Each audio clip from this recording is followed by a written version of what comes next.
Ekor Kapatisi TV.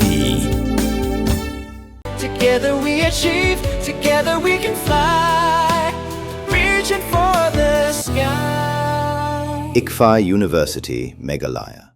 Very young boys like you all, so we'll just attention and then we'll keep quiet for 1 minute, pray for them.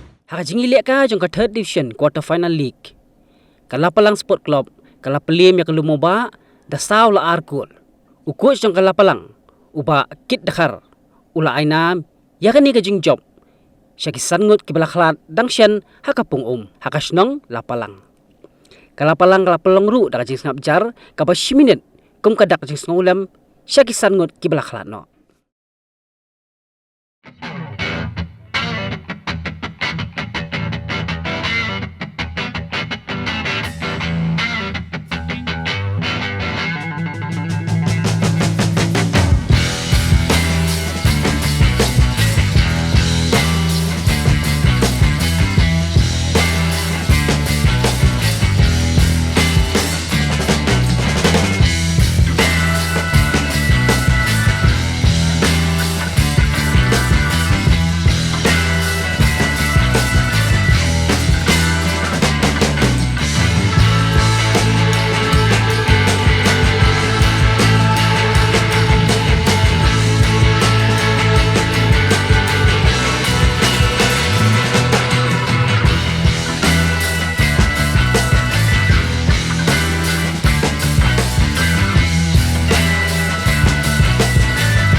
Learn football, study football. You can learn by heart. If you learn by heart, it will be easy for you to play.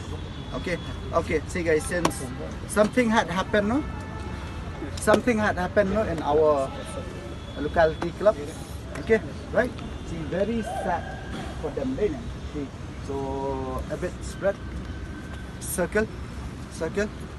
Okay.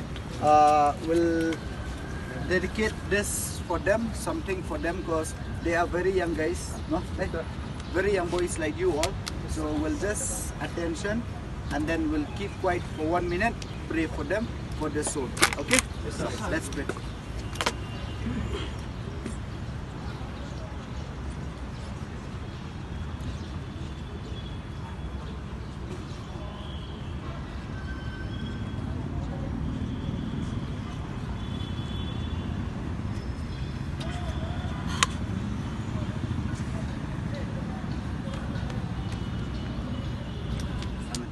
Pidan dukan marbam ndai compare la ka bared ka pidi harut surok ni ka bahe kum ki restaurant bat ki way Nipishat ruti shat kiek mat kiwe nakabenta ka koit kakya jonggi pat ba nong bam nong di pat ba pinyo ka jingshania naki pidon kam bandon de ka license ka papaka ka bala itho da ka an kata ka Food Safety and Standards Act arjar henril link ba ka section lai phuwe iwe kam de ka ba pinyo ka license Pila ban apply ko online link ba ko website foscus.fssai.gov.in da ko pihap pan upload ru tegi kot kisla badan kam kat kum gajat jingkam jong pi Pila ru banyak kendo iki designated officers lani food safety officers ke badan hak office terekam jong u lani ke district medical and health officer habaro ke district ke badan hamigalaya latno tang is khasihers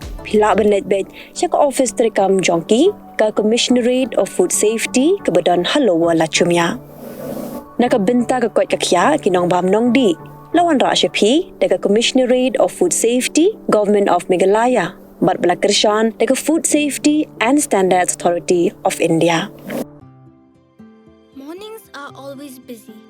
Everything feels fast. I hear mom shouting and I'm trying not to be late. Outside, Shillong is already awake. Cars move slowly, horns are loud. It feels like everyone is in a hurry. Then the STEMS bus comes in, bright and yellow, always on time. The caretaker waves and I feel okay. Inside, we laugh and sing. We share snacks, we help each other with homework. It feels nice. My parents know I'm safe through the STEMS app on mom's phone. Because this bus isn't just a ride. It takes us to school with friends and a little bit of hope. This is STEMS, our ride, our future.